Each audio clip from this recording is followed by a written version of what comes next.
Ipinagutos ni Pangulong Noynoy Aquino kay Foreign Affairs Secretary Albert Del Rosario na tiyakin ang kaligtasan ng mga Pilipino sa Thailand. Ayon kay Presidential Communications Secretary Sunny Coloma, binigay ng Pangulo ang direktibang ito kasunod ng deklarasyon ng martial law sa kasamang bansa sa ASEAN.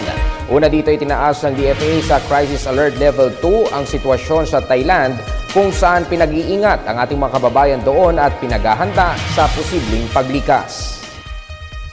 President Aquino has directed Secretary Albert Del Rosario to ensure the safety of Filipinos in Thailand following the declaration of martial law by the Thai Army. We note the DFA statement that the Philippines is closely monitoring the political developments in Thailand.